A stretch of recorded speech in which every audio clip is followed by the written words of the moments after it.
Good afternoon. I'm George Latimer. Welcome to our Westchester Weekly Update.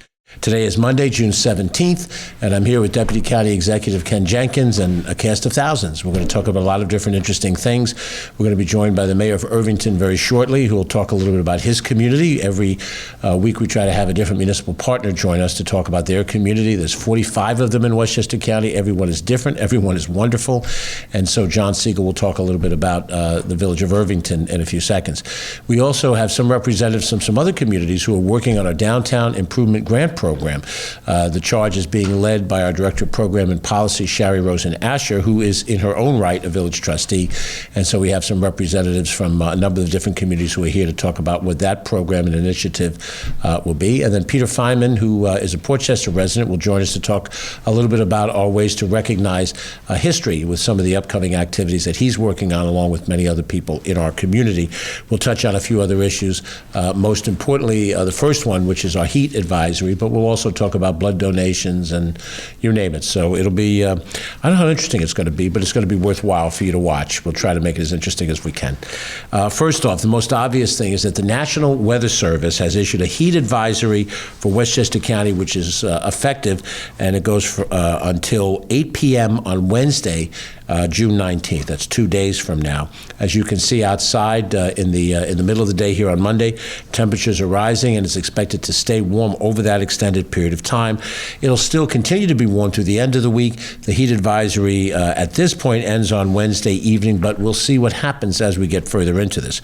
During this period, index values are expected to reach between 95 and 100 degrees, and the Westchester County Health Department is warning residents that high temperatures pose significant health risks.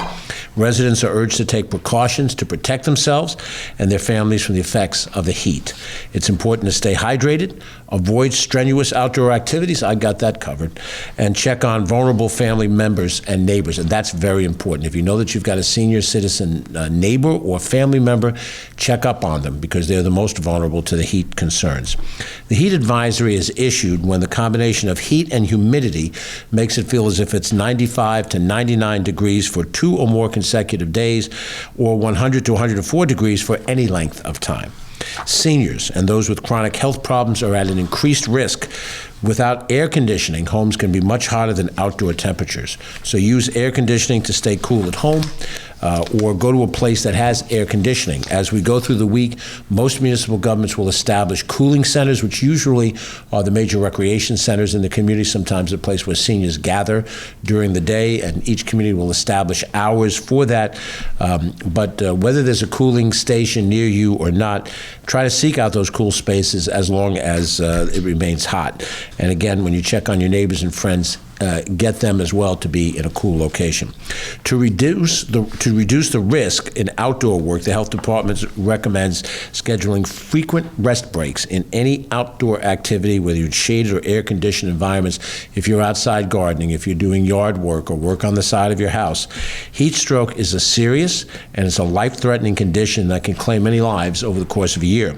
Symptoms include hot, red, dry skin, shallow breathing, a rapid, weak pulse, and confusion. Call 911 if you suspect heat stroke and immediately cool the overheated person while waiting for emergency help to arrive. Another concern during a heat wave is heat exhaustion. Signs include a headache, nausea or vomiting, dizziness and exhaustion, as well as cool, moist, pale, or flushed skin. Anyone suffering from heat exhaustion should move out of the sun and apply cool, wet cloths to their skin. Never leave children, pets, or people, for that matter, in a car. Temperatures can rise quickly to unsafe levels, so motorists should always look before they lock their vehicles, and we see this all the time. In a parking lot, somebody says, well, I'm just going inside for a few minutes. A few minutes turns into a little longer period of time, and a family pet or a child or a senior citizen that's waiting in the car can find themselves in a life-threatening situation. For tips on how to prevent heat-related illnesses and places to stay cool, you can visit our Westchester County Health Department website at www.westchestergov.com/heat. health. And all of these different tips are things that we generally know every year. It gets warm in this corner of the world routinely, but it's important for you to reread those measures, make sure that you share those things with your family members, and again, watch out for those in your family, whether young or old, that might be compromised in some fashion. Now, because of the heat, we are opening our beaches at Glen Island in New Rochelle and Croton Point Park in Croton, opening this week, Wednesday, June 19th through Sunday, June 23rd, from 11 a.m. to 6:30 p.m. The county owns and runs two beaches, Glen Island and New Rochelle, Croton Point Park, and they will be open starting Wednesday through Sunday from 11 a.m. to 6:30 p.m. We also have a number of pools in the county, and two of them, Saxon Woods Pool in White Plains and Sprainridge Pools in Yonkers, will also be open on Wednesday the 19th through Friday, June 21st from 1 p.m. to 6:30 p.m. Those openings of pools and beaches we hope will help people cool down. We understand that the county pool and beach structure doesn't exist all over the county, but where we have them, hopefully we can make it available to people, and it'll give you a chance to stay cool. Let me mention one other matter before we go a little bit further. We reported a couple of weeks ago that one of our social service workers, Maria Cotto, was attacked while on duty in Peekskill and doing adult protective service investigations. Marie has been fighting for her life. She's remained in critical condition over the course of the last few weeks. Our prayers continue to be with her. For those of you that have put her in your thoughts and prayers, it's very important. She is in a life-threatening situation and continues to be so. We have taken additional steps to protect our APS workers as they go out in the community. They perform essential work, and when they go to check up on adults, there's also a child protective service entity as well. They're in the community. They're dedicated professionals. They care deeply about helping the people who are under our care through the social service program, and Marie is certainly a good exemplar of that. But they put themselves in settings where situations can occur. It happens very rarely, but when it does occur, it's really horrific, and I think this is what Marie has unfortunately faced. We continue to give our thoughts and prayers to Marie and her family, and we hope that we'll be able to give you good news as we go forward in the days to come about her status. Next up, we're going to talk about the village of Irvington. John Siegel serves as mayor, recently elected to his second term. He has the distinction of having about a decade-plus gap between his first term and his second term. And we're very happy that he's here today. He'll talk about his village. Many times, for people who live in other parts of the county, we use the generic phrase river towns to include a series of 5, or depending on how you count it, 6 to 7 villages that hug the Hudson or just one inland from the Hudson. Routinely, we talk about Hastings, Dobbs Ferry, Irvington, Tarrytown, and Sleepy Hollow. Ardsley and Elmsford are close to the river, but not on the river. But that area of the county has a very close-knit reality. The roads 9 and 9A go through each of these different communities, but each one has their own personality, and each one of them in their own right are beautiful. And they sit right on the gorgeous Hudson River. So we're very happy to have John here to talk about what's happening in Irvington. And Mr. Mayor, the most important thing we want to know are restaurants. That's everybody in the county wants to know. We're more than happy to come to see the beautiful vistas of the Hudson River, but we want to go to restaurants. So, John Siegel, Mayor of Irvington, please. Thank you. Thank you very much, sir. Thank you, Mr. County Executive, for the gracious introduction and for the opportunity to talk about one of my favorite subjects, which is Irvington. First topic is Irvington's focus on the environment. Irvington has a green policy task force that's a thriving community of about 35 active volunteers who lead dozens of environmental initiatives and build resilience for the village. These initiatives include educational materials to support our gas-powered leaf blower ban, which I think was, if not the first in the county, one of the first in the county, and a climate action plan that we will actually adopt at a meeting tonight. Irvington's vision is to lead by example. We're aiming to create sustainable improvements to municipal buildings and operations that mitigate greenhouse gases, sequester carbon, and build resilience in a changing climate. The village by 2030 will aim to have 50% electrification of buildings, fleet, and 50% electrification of its employee commute. We're also going to install solar and battery storage and implement additional sustainability policies governing municipal operations and waste. Just as an example of Irvington's accomplishments, the Westchester County Department of Environmental Facilities selected Irvington's DPW as a recipient of the 2024 ECHO Award for having the highest waste percentage reduction in Westchester County in 2023. I also want to thank the county for its support of Irvington's electric vehicle initiative. We have pending a substantial county grant that will enable the village to install as many as 50 additional chargers in 10 locations throughout the village. Now, my second topic, which is more of an invitation, which is an invitation for everyone to please visit Irvington. We have beautiful views of the Hudson from Main Street, and I had sent some photos. I don't know if you'll have the opportunity to put them up there, but if you come, you will see that the views from Main Street and from our two magnificent parks on the river are impressive. We have the aqueduct that runs the length of the village, the Irvington Woods if you're looking to enjoy nature. We also have some extraordinary restaurants to address the county executive's request. That includes ranging from fine dining to delis, coffee, and bakery shops. There must be over 20 in our business and waterfront districts. So I encourage everyone to come to Irvington, sample our parks and restaurants and our Sunday farmers market, and to see the bulldog statues that were installed by Irvington's Arts and Culture Committee for our June 2nd Bulldog celebration. And if you need another reason to visit Irvington, we have a Juneteenth celebration from 1 to 5 p.m. this Saturday at Villa Luara, which is 67 North Broadway. We're honoring the legacy of Madam C.J. Walker, a remarkable black woman who's recognized as the first female self-made millionaire in America and who had Villa Luaro built as her home in Irvington. So let me just close by thanking County Executive George Latimer for letting me speak about Irvington and for previously making a point of coming to Irvington Village Hall with his staff to show support for the village and talk about ways that we can work together. Thank you. Thanks very much. Thank you. Appreciate it. Thank you very much. That's John Siegel, who's the mayor of the village of Irvington. And as we look forward, John, to working with you and your team, we say this every week to a different group of village and town and city officials.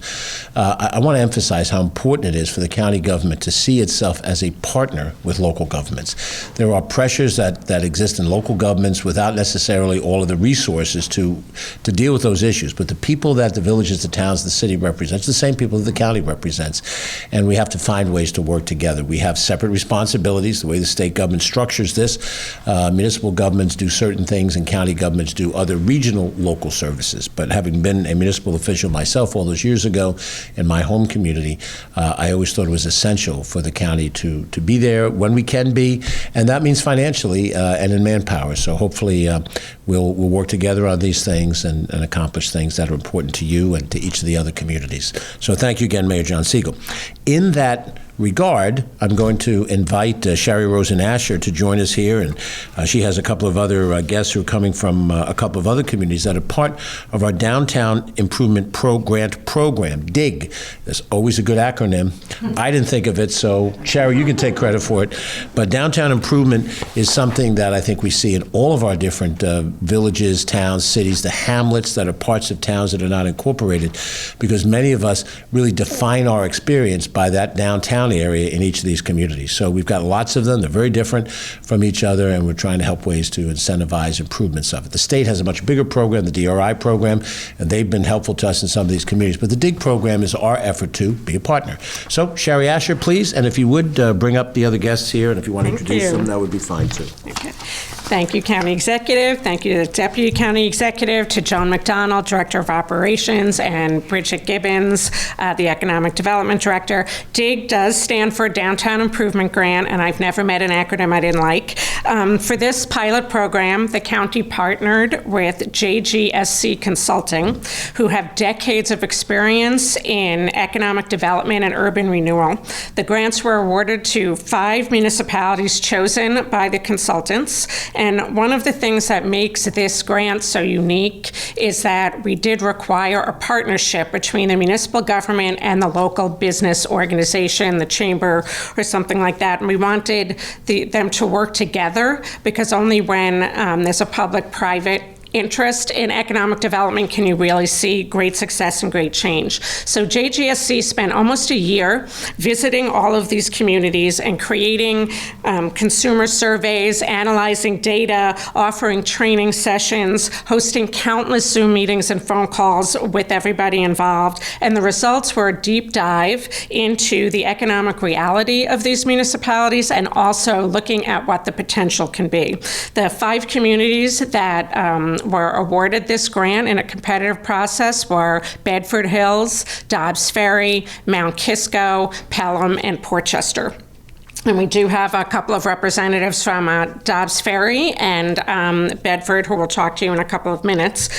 Each municipality, after going through this process with the consultants, chose 3 initiatives that were recommended by the consultants to focus on. And the county will be awarding up to $250,000 to each of these communities to help implement these recommendations. And while each municipality is unique, as the county executive always reminds us, there are many similarities in the ways that these communities can seek to grow and to improve their downtown areas. And when we talk about economic development, there are many different types of projects and initiatives, and some are as simple as a coat of paint or a power wash, and some of them require real thinking and creativity about rethinking public spaces and making large investments and focusing on infrastructure. So this is a combination of many different things. This has been such an exciting and educational process for all of us, and I'm so delighted that I got to be a part of it, and it's just another wonderful, different kind of thing that we've been able to do under the leadership of this county executive, who really every day does something to focus in on our downtowns and our small businesses. So we have 2 of the communities here to share their experience and give us a glimpse into what's next. And as the song goes, the best is yet to come. Do you want to introduce them, or would you like me to? Okay. So first, we have Jessica Youngblood from Bedford Hills. Good afternoon, everyone. My name is Jessica Youngblood, and I'm the Director of Planning for the Town of Bedford. Along with Town Supervisor Ellen Calvis, who is unable to join us this afternoon, we wanted to thank County Executive Latimer, Deputy County Executive Jenkins, and the Westchester County Office of Economic Development, as well as the JGSC Group, for creating the Downtown Improvement Grant and extending this exciting opportunity to 5 participating municipalities. With DIG grant funding, we are able to develop a strategic program that focuses on small-scale downtown revitalization efforts that are tailored to fit our individual needs. Within the town of Bedford is the Hamlet Center of Bedford Hills, a charming 18th century commercial hub that is perfectly poised for its renaissance. Over the past 5 years, the town has spent over $6 million improving its downtown infrastructure, installing a completely newer sewer system and adding all new sidewalks. And we believe that these improvements perfectly complement the goals and objectives of the Downtown Improvement Grant to bolster the local retail market, retain existing commercial enterprises, and catalyze for future investments. With DIG grant funding, Bedford is prioritizing 3 projects: a wayfinding and signage program to connect pedestrians and motorists to and from downtown destinations and their points of interest, a facade restoration program to establish design harmony and aesthetic cohesion among our downtown commercial spaces, and our favorite, the piloting of Station Green, a town square concept to completely transform and reactivate publicly owned property at the Bedford Hills train station area and convert certain spaces into pedestrian-only areas that will become a community gathering space, a center for local economic development and engagement, and a place to display local artists' creative endeavors. We look forward to continuing working with the county and its consultants and its advisors during this implementation phase, as we believe the DIG grant will aid in the positive transformation of Bedford Hills, or as we call it, the heart of the hills. Thank you for your time today and allowing the town of Bedford to share with you some bright aspects of our future. Thank you. Thank you so much, Jessica. And now we have Christy Nell, who's a member of the Rivertown's Chamber of Commerce, a former trustee of Dobbs Ferry, a soon-to-be trustee again, and Rob D'Annabelle, who is our newly employed downtown advocate. Thank you, Sherry, for this wonderful opportunity, and thanks for inviting us to share our updates. Rob and I are so passionate about our village, and we're very excited about the progress of this Downtown Improvement Grant. We can't wait to see it implemented. The support from the consultants, the JGSC group, has been integral to this process of determining what work would be most effective in driving economic growth in our downtown. We had a fantastic response to our survey over the winter with over 1,400 responses, which was well beyond the minimum to get a true picture of what the residents and the visitors want in our downtown. We've worked closely with local residents, committee members, and local business owners to gather input and feedback. And with all that info and the consultants' guidance, we narrowed down our focus to 3 key areas of improvement, which were recruitment, filling vacancies with specialty and unique stores to attract more shoppers, connections, which is using marketing and signage and events to draw people to our downtown, and aesthetics, enhancing the downtown experience through upgraded facades and sidewalks and public gathering spaces. We'll be working on initiatives that don't necessarily require the grant funding, but keeping all of those things in mind and with further collaboration with JGSC, we're applying to use the grant funds for 3 key projects. First is a downtown revitalization project that's primarily going to be using the grant money for standardizing and improving our tree wells that line our sidewalks in our Cedar and Main streets that make a more cohesive and attractive look for everybody coming downtown. It'll involve filling empty wells with trees and cleaning up the existing ones and having a design in place for what every tree well should look like. Second is, like them, a wayfinding and signage project to improve vehicular and pedestrian navigation both to and within the downtown to guide visitors to the appropriate parking areas and create a sense of place for our destination.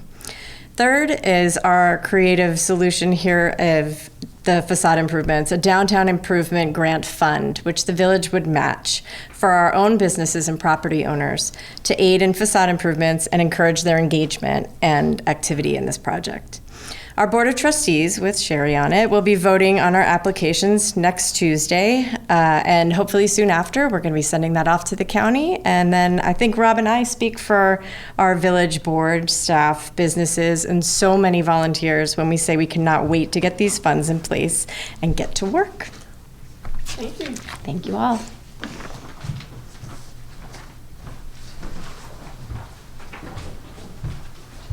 Thank you very much for those who are actively involved in the Downtown Improvement Grant Program. And we're very happy that in Bedford, in Portchester, in Dobbs Ferry, we're able to make these starts. And we look forward to expanding the program next year as well to take on additional communities and hopefully to see the fruits of that effort. The effort here is not only just to target what can be done, but then to actually help implement it. And we hope to be a good partner in those things as well. So we thank you all for your time here and your hard work in your respective communities. Ken Jenkins is going to join me next, and we're going to talk about a move that we've made to help deal with the flood mitigation problem that we have that's so essential to address here in the county. Ken. Thanks, George. In an ongoing effort to address the increased impact of flooding and severe weather storms on residents, businesses, and infrastructure in Westchester, the County Department of Planning has hired a Director of Flood Mitigation and Resiliency. Dean Teruli, formerly of the New York State Office of Storm Recovery and FEMA, Federal Emergency Management Agency, has joined Westchester County team to help develop and manage flood prevention and mitigation projects, as well as look at ways to maximize state and federal funding in communities plagued with flooding issues, which is every community. The incident occurred in the beginning of May, when we continue to work through those kind of opportunities. This was an opportunity that was created by County Executive Latimer that was presented to the Board of Legislators in the 2024 budget. And the responsibilities that Dean's going to have is working with all of our various municipalities to administer the county's flood mitigation program that was funded in our capital budget, addressing concerns from our local municipalities as the county floodplain coordinator, collaborating closely with the many county departments, including the Department of Emergency Services, Department of Environmental Facilities, and Department of Public Works and Transportation. We've all seen these catastrophic impact flooding and severe storms can have on our community, on our residents throughout Westchester County, and that's why County Executive Latimer proposed it in the 2024 county budget. Dean is going to be has been brought on to create a more comprehensive approach to flooding concerns in all of our communities, and we know the county is going to benefit greatly from his past experience and expertise. And we, as soon as we announced Dean's hiring, many municipalities already started to flood. Thank you. Flood the county of requests to try to get his time. Again, let's give him a second just to be able to review all of the flood plans that we have right now. And our intergovernmental team led by Steve Bass and Copernicus Crane and Harry Brussel will be able to reach out to all of you to be able to have an opportunity to move forward. This is a long effort. It is not something that's easy to do, but between the flood mitigation plans, working with the Environmental Bond Act, the County Executive Latimer led with all of the municipal partners and our environmental partners when we got that passed 2 cycles ago. Now we're in a position of having a person in Westchester to help coordinate that effort from federal dollars, from state dollars, and local dollars to be able to move forward. And with that, we'll turn back over to you, George. Thanks, Ken. Next up, I think we're going to move it so that we have our next guest join us. We have some other information we want to share, but we'll do that in just a second. It's very important to understand that Westchester County, even though we live in this current generation, in the 2020 generation, Westchester has a deep history in the beginning of the roots of this country. And over the course of time, many very historic things have happened in and around us. And there are many out there in the community that are looking forward to celebrating anniversaries of those great events. We know that we have a 250-year anniversary coming up for the founding of our country. If you date back to the Declaration of Independence in 1776, we're approaching in 2026 the 250th year of that. I'm a little embarrassed because I remember the 200th bicentennial in 1976, but time goes along. And here we are, and we also have a very important bicentennial, 200 years worth, the return of General Lafayette's visit to America, and he visited here in Westchester County. So we have Dr. Peter Feynman. I mentioned before he's a resident of Portchester, but he's from the Institute of History, Archaeology, and Education. He's going to discuss this bicentennial of Major General Lafayette's return to America as a guest of the nation. And we know that the Marquis de Lafayette was deeply involved in the American Revolution, but he came back 50 years later to see what had happened to this country that was founded on such principles. So, Dr. Peter Feynman, please be with us, and then we'll present this officially to you at the end of your conversation. Oh, okay. I was going to use this then. Oh, you can use it if you'd like, by all means. The microphone is yours, sir. I was going to use it as a prop. See, some of you may be wondering why I'm holding this proclamation here from County Executive George Latimer, designating Sunday, August 18th of this year as Lafayette Day in Westchester. Now, most of us, when we think of Lafayette, we think of the American Revolution, but we don't realize that he returned to this country in 1824. He did so at the invitation of President James Monroe. Now, 1824 was a presidential election year, just like this year is. The country was deeply divided, just like this year. There were great tensions. There was no real national figure that everyone could rally about. They called it sectionalism, where candidates may have popularity in certain sections, but not throughout the whole country. Lafayette was seen as the figure of unity. Now, as they approached their 50th anniversary back then, of course, no one knew there'd be a 250th. That would probably be amazing to them. They had a lot of concerns about whether America could really make it, whether we could be true to our values, true to the values of the Declaration of Independence, whether we could live up to the standards set by our fabled founding fathers. We've seen some of that recently on June 6th at D-Day, sort of the last hurrah of the great generation that fought there in World War II. And these veterans who had fought in the Revolution are now getting on in age. They're starting to die. John Adams would die a couple years after this. Thomas Jefferson would die a couple years after this. So Lafayette had his work cut out from him. He originally came here just to visit the original 13 states. He was so well received that all 24 that existed wanted in.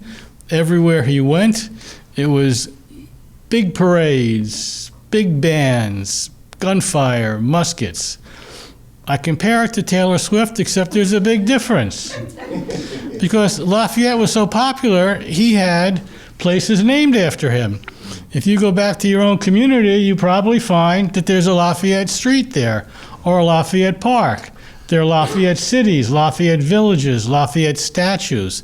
So we had a tremendous impact that we easily forget as of now. The American Friends of Lafayette is going to celebrate Lafayette's visit in all 24 states. And I am in charge of the Westchester portion of that visit. So I am working with from St. Paul's Church to Byram River at the Connecticut border, because basically he was traveling the Boston Post Road to get up to see his friend who had been an ambassador to France, John Adams. So he stopped at various locations along the way. In fact, just before this meeting, I was on a Zoom call with Mamaroneck as they're planning how they're going to provide the welcome committee. So you may look forward to an invitation, possibly. So we are working with each of the local committees to come up with a celebration. They're doing their own thing. We're not telling them what to do. We will have a Lafayette reenactor, and we will have a descendant of the Marquis de Lafayette himself, 8th generation. She will be here with her 2 daughters, traveling in our 3 buses of 140 people, which was kind of overwhelming. But like the Rye Historical Society, where we had lunch, can only handle 12 people at a time. That makes it a little difficult in planning how you're going to organize and celebrate these events. But we look forward to that day, and in each of the communities, from St. Paul's Church to New Rochelle to Mamaroneck to Rye to the Byram River. And celebrating it, there'll be family days, so you can bring your own family and activities. It's not just for the 142 people on the bus, it's for everybody. There'll be all kinds of children's activities and adult activities as well. So we look forward to seeing you all there. And we hope to have a press conference July 13th in honor of Lafayette setting sail from France to here. Thank you. Thank you, Peter. And on behalf of a grateful county, we officially present this proclamation. Just 200 years in the making. From both Ken and myself and our county. Thank you, Peter, for your hard work. Thank you. And we look forward to seeing you and the Marquis de Lafayette on that date. Next up, we're going to go back to a couple of other things we wanted to cover. We are in the throes of early voting, and Ken will get us up to date on all of the things that relate to that. Ken. All right. And thanks, George. This past Saturday on the 15th was the beginning of the 10-day process for early voting. There are 27 locations in Westchester County. At the bottom of the screen, of course, it's scrolling to the Board of Elections website, on the county website, but to the Board of Elections to be able to see and identify any of those locations or where those locations are in Westchester County. In the early voting process, you can vote as a registered voter in any one of those locations. Doesn't matter where you are. If you happen to be up in Pound Ridge, you can vote for where you live in Yonkers, as I was doing when being up in Peekskill over the weekend for their Juneteenth celebration. So that is going to give you the opportunity in specific races, wherever that is in your community. So there are, on the County Board of Elections website, you will be able to see the races for Congress in Westchester County, in a Republican congressional primary in Westchester County, as well as the Working Families primary in Congressional District 17. There's a Conservative Party primary for the office of the County Committee in Yonkers, as well as various other county committees in the Democratic side. You have to be registered in that specific party to be able to vote, but when you go to the location, they'll be able to tell you for sure. You should have gotten information in the mail from the Board of Elections, but if you did not, that number is going to be on the bottom of the screen as well, which is 914-995-5700. And again, the early voting is from June 15th, Saturday, June 15th through Sunday, June 23rd. The hours are usually from Saturdays and Sundays on 10 to 6. So upcoming Saturday and Sunday, that'll be 10 to 6. Monday, Wednesday, and Friday Normally 8 to 4. This Wednesday is Juneteenth, so it's June 19th. Those hours on Wednesday will be 9 to 5 because it is a holiday. And Tuesdays and Thursday this week, the 18th and the 20th, the early voting locations will be open from 12 p.m. to 8 p.m. So you have to take this opportunity if you're registered in those parties and the various parties for those local committee, those local opportunities, whether that's a member of your county committee, which is commonly known as a district leader in those particular communities, whether it's a Democrat, Republican, or Working Families primary. If you're registered in that primary, you'll be able to vote. You'll be able to also move forward. Again, June 15th was the last day to register to vote. Now you need to be able to walk into any one of those locations. Any questions that you have on that, you certainly can call our friends at the county, again, Westchester County Board of Elections. Again, the number is 914-995-5700. In the early voting, Westchester County was a leader because of our state legislators doing this many, many years ago. And there's been an activist community here in Westchester County to make sure people have this opportunity to vote early and in with mail-in ballots. For us in Westchester County, again, people have been taking advantage of that to be able to do the early voting. So get out there, make your voice heard. That's the way to make a difference. We have a bunch of young folks with us here as our interns. And whether you're an intern or you are returning, as our mayor from Irvington was, you need to make sure to have that opportunity to make your voice heard for that early voting. Back to you, George. Thanks, Ken. Next up, we want to remind everybody that this Wednesday is the official day that is identified as Juneteenth. And we in Westchester County will close our county offices on that day. Juneteenth is a celebration that recognizes back in 1865 when the news reached Galveston, Texas, that slaves were free at the end of the Civil War. It took a number of months before that message got to those in Texas who were still enslaved, African Americans who were enslaved, and this represents the final ending of formal slavery in the United States. But it is a celebration now that is recognized in all of our different local communities in Westchester County. We were part of a parade in White Plains the weekend ago. We've both been to various events. I've been to ones in Ardsley and Pelham. I know Ken has been to a couple as well. And so many of our communities have Juneteenth celebrations that are coming up. I know New Rochelle has got a couple planned. Yonkers had a big parade over the last weekend. And it's a way to recognize for our African-American neighbors, but also for all of us, what the cost of slavery was, and that the ending of slavery was a step forward for human rights. And so we think that will be a tremendous celebration for the years to come. And as all of us participate in this, whether we're African American or not, we think it's an important thing. That's why we baked it into our holiday schedule for county government. And we hope that people won't treat it as another day off, a day to go shopping or to sit outside and sun themselves, but to be part of those celebrations as they exist around the county. So contact your local town, village, or city hall. Find out when there is a celebration in your community. It may come on Wednesday. Some are scheduled for Friday, some over the weekend. And if there isn't one in your particular community, there are some in other communities.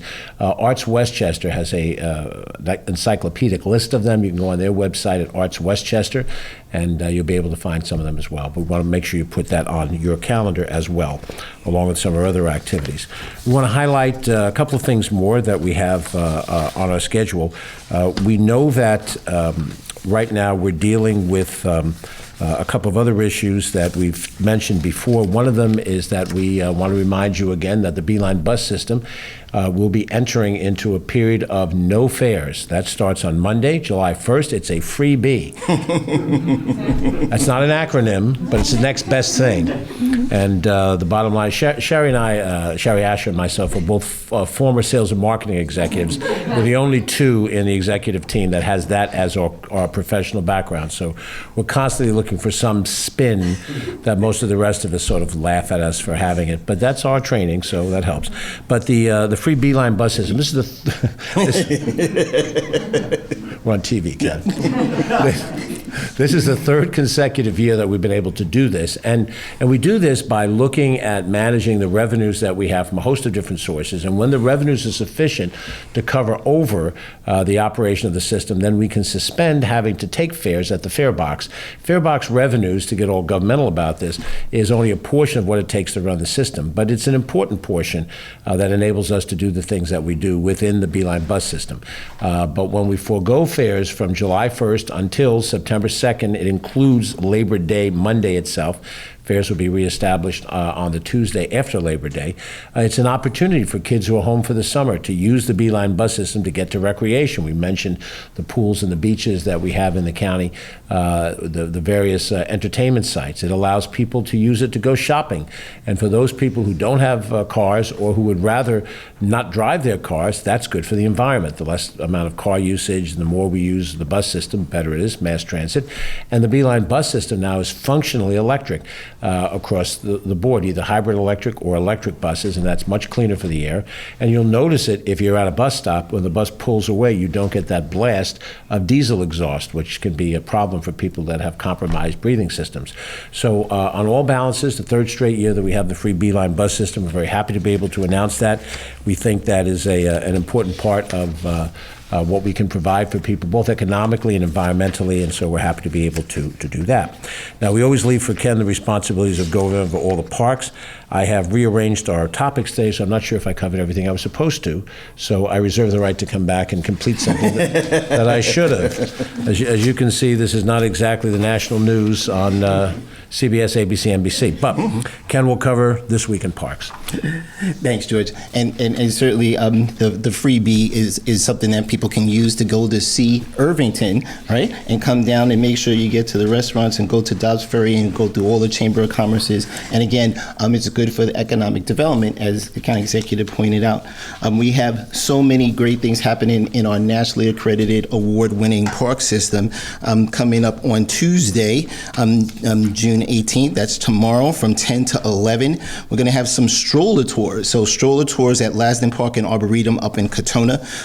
That's going to be from 10 to 11. So bring your stroller and you can have a wonderful time up in the Lasden Park in Arboretum.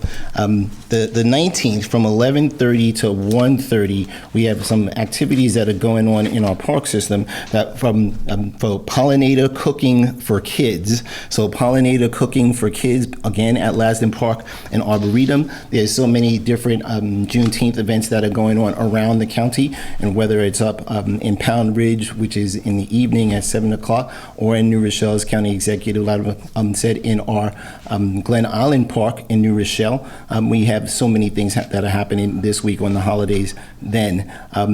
Sunday, the 23rd, Bicycle Sundays. It's the 50th anniversary of Bicycle Sundays on the Bronx River Parkway, on the Bronx River Reservation, the first nationwide parkway for historical purposes, but the portion of the parkway closed for cars, exclusive use of non-motorized bikes and scooters, as well as inline skaters, walkers and joggers. Again, that goes from Scarsdale Road down in Yonkers right up to the county center. And again, it's funded and put on by our friends at the Park Foundation with some really generous sponsors, including New York Presbyterian Westchester, Con Edison, and certainly the bike, James Bike, which is also in the Bronx River Parkway. They actually have a spot that's right by Scarsdale at the old gas station that was there, but now it's an information booth, and Jane Cycle will be there for people to take advantage and listen and get their bikes tuned up, make sure their bike pressure is all ready to rock and roll. On Sunday, June 23rd, from 12 p.m. to 6 p.m. is the African American Heritage Festival. That's going to be at Kensico Dam Plaza, again, Sunday, June 23rd, from 12 to 6 p.m. Again, that is free. That is also one of the largest festivals that we have in Westchester County. So pack some patience in trying to get into park. It's free to park.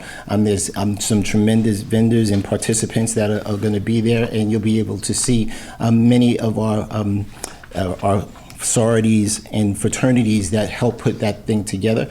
Again, it's a great bunch of work. Sunday, June 23rd from 12 to 6 p.m. County Executive Latimer and myself always try to make sure not only just to stop by, but we keep reminding people that Westchester, as the county executive would say, starts with WE, to make sure that we have everyone together, recognizing the similarities and appreciating the differences. Most of the time it's with food, Mayor, but yet at the same time we have this great opportunity. So with that, I'm going to turn back to County Executive Latimer, and I'm sure that he wants to talk about the blood donations. Huh? Thank you. Thanks very much, Ken. I guess we're going to close out with blood. As I'd mentioned to Ken when I got in here, I had a stop with a lunch with an individual today, and while we were there, they had a television set on. They ran a Dracula movie, which in the middle of the day seemed a little odd to me, but now I understand what the tie-in is. We're asking people to consider making a donation of blood during the season. As we get into the summer season, there are always traditionally low volumes of blood on demand, and we do wind up with a greater need for them during the summertime for a various number of reasons. The New York Blood Center usually sees the supplies dwindle during this time of the year, but it's a life-saving gift. The New York Blood Center has declared a blood emergency, and they ask eligible donors to make an appointment to come and make that donation. The inventory is especially low for those who have O negative and B negative blood. I assume each of us know our blood type. If you want some information, please go online to www.nybc.org to make an appointment and learn more. And you can give the gift of life by donating a pint of blood. You don't know who you might be helping, but somebody will be grateful for that. And some family members will be grateful for that. With that, I think we've covered everything we need to cover. We'll certainly have an opportunity to do this again next Monday and update you on some of the issues that are at hand. And we hope to have another municipal partner join us next week. Tomorrow I have the opportunity to sign into law a bill that the Board of Legislators has worked on, so we'll have a press event tomorrow downstairs in the rotunda of the Board of Legislators. What we try to do for those who follow this at all, whenever there's a piece of legislation that's really initiated by the legislature itself, we do the signing ceremony in the legislative chambers to sort of highlight that this is an idea that generated there. Ideas come from many different sources. Sometimes the administration advances and sometimes the legislature advances, and then it takes both entities to be in agreement. But when there is credit to be given, it should be properly given to the source of that idea. So I believe it's a number of the legislators that we'll have tomorrow downstairs. I'll be signing that into law, and it's a good plan. You tune in tomorrow if you have time. Stay inside, it's air conditioned, and you can watch us give you an update. If there's anything else that we need to cover that's important, particularly anything related to the weather, we will come back and touch. Our website, westchestergov.com, is a good place to check in over the course of time. And then certainly our public media, television and otherwise, will alert you to things. And if Governor Hochul makes an emergency declaration at a higher level, or President Biden would, that will supersede anything we're doing at the county level. But we want to be diligent, and we want to make sure that we're focusing on the needs of the people that we have responsibility for here in Westchester County. I'm County Executive George Latimer. Thanks for watching. We hope you have a good and safe day. Stay cool, and we'll see you pretty soon.